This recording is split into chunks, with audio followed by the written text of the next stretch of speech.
Welcome to this explainer. Today we're diving into a sport that I can really only describe as a glorious paradox. It's a leisurely pastoral game rooted deep in Victorian ideals of fairness, yet at the same time, it's fiercely modern and capable of generating absolutely spine-tingling tension. We are, of course, talking about cricket. Now, if you're uninitiated, cricket might seem a bit slow, maybe even overly complex at first glance, but a deeper look reveals it's far more than just a bat and ball game. It's honestly an art form, a gentleman's contest wrapped in fierce competition and a true global cultural phenomenon. Okay, let's dive into this. 1 billion. Now that is not the total global fan base of the sport. No, that's the television audience for just one single match when arch-nemesis India and Pakistan face off against each other. It's a staggering number that truly puts the sheer, massive scale and passion of this sport into perspective. So you might be wondering, how exactly does a game played on a circular field command a billion people all at once? Well, don't worry if you're new to this, because we've got a clear, step-by-step roadmap to demystify the whole thing. We'll start with its massive scale, as a billion-fan phenomenon, trace its roots from England to the world, cover the basic rules and key terms, and then decode the strategy from tests to T20s. Finally, we'll zoom back out to look at the rivalries, the demigods, and the future of the game. All right, Section 1, a billion-fan phenomenon. Because to understand cricket, you have to realize that many parts of the world, calling it a sport is genuinely an understatement. It is a religion. Across the globe, this game creates a shared identity and an intense passion. It has blossomed into a literal religion in places like India, Australia, Pakistan, England, and the West Indies. In these regions, cricket dictates the cultural rhythm. It dominates the daily conversations, the media landscape, and national pride. But to really grasp this modern global obsession, we actually need to look backwards. Section 2, from England to the world. Let's move to the timeline and see how this builds. Our story starts all the way back in 16th century England, where cricket was basically just a game played by kids in rural areas. But by the 18th century, adults had fully taken over and the earliest known codified laws were laid down in 1744. Then, in 1787, the Marylebone Cricket Club, or MCC, was founded and essentially became the custodian of the rules. From there, the sport spread directly alongside the expansion of the British Empire, taking deep root in colonies like India, Australia, South Africa, and the Caribbean. And today, the sport is governed globally by the International Cricket Council, the ICC, which presides over a massive calendar of international fixtures across more than 100 member nations. Now that we know how it got here, let's learn how it's actually played. Section 3, Cricket Basics and Key Terms. We're going to set up the playbook and decode the jargon so you can watch a match with total confidence. We'll start right at the micro level, with the players. First up, the batsman. Simply put, this is the player who stands at the ready, holding the bat.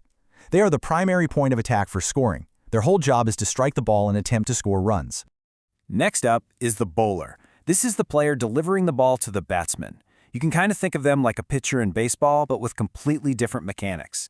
They take a running start and bowl the ball, very often bouncing it on the ground first, using all sorts of different techniques to try and dismiss the batsman. And right in the thick of the action, we have the wicketkeeper. This player wears padded gloves and stands directly behind the batsman and the wicket, which is that set of wooden stumps you'll see. Their job is absolutely crucial. They catch the ball if the batsman misses it, and they play a vital role in executing dismissals. Now, what's really interesting about this setup is the sheer geometry of it all. It's a contest between two teams of 11 players each, played on a large circular or oval-shaped field. Right in the very center is the focal point of the entire game, a rectangular pitch that is exactly 22 yards long. While the batting team aims to hit boundaries or run back and forth between the wickets to score, the bowling team has the bowler, the wicketkeeper, and 9 active fielders spread out across that massive oval. They are all working together, trying to bowl out, catch, or run out the batsman. So if we break down the everyday flow of the game step by step, it looks like this. Step 1, the bowler runs up and delivers the ball down that 22-yard pitch. Step 2, the batsman attempts to strike it. If they hit it into gaps in the field, they can run and score. Step 3, the fielding team springs into action to stop the ball or attempt a dismissal. They can do this by catching a struck ball before it hits the ground, running the batsman out by hitting the wickets with the ball while the batsman is scrambling to score, or, the most direct way, if the bowler completely bypasses the batsman and knocks the wickets over themselves. And that's it. That's the core loop of the game. But this sport is so much more than just hitting a ball. Section 4, Strategy, Tests to T20s. Let's see how different formats elevate this into a brilliant tactical battle. And this brilliantly illustrates what distinguishes cricket from almost any other major sport, its drastically varying durations. On one end of the spectrum, you have the 5-day test match. This unfolds like a grueling chess game of pure endurance, where teams literally pause for afternoon tea.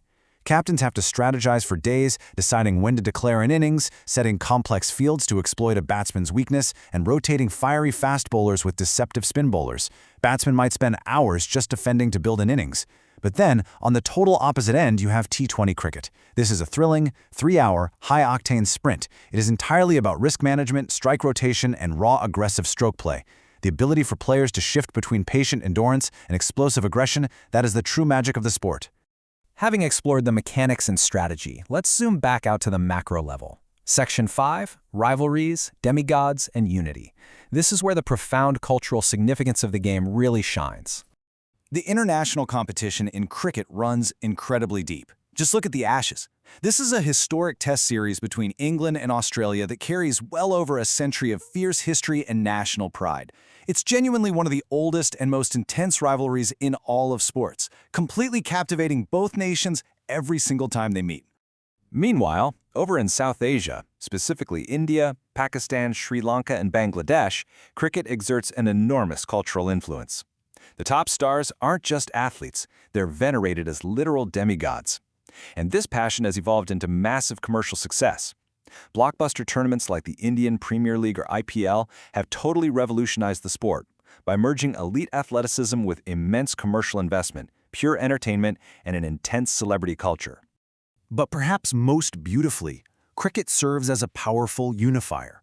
In the Caribbean, the sport famously helped forge a collective West Indian identity, bringing together different independent island nations. And in more recent years, the incredible rise of the Afghan national team has provided a rare, vital source of hope and unity for their country. The sport truly has this amazing power to heal and bring people together. So where does a sport with centuries of history go from here? Section 6, the future of the game. Let's examine the modern challenges and some exciting new frontiers. So the crucial point is that while the sport is beautiful, it's certainly not without its internal challenges. Cricket has had to grapple with corruption, notably match-fixing scandals that have occasionally tarnished its image. Plus, there's a stark financial divide today. Exceptionally wealthy governing bodies like the Board of Control for Cricket in India possess immense resources, and that financial imbalance can threaten the equitable development of smaller member nations. Because of this, traditional global growth remains a bit patchy. For example, it hasn't really gained a massive foothold in giant markets like China or the United States just yet. However, that is actively changing as we speak. Strategic attempts at expansion, like the recent launch of Major League Cricket or MLC in the USA, are showing very promising signals.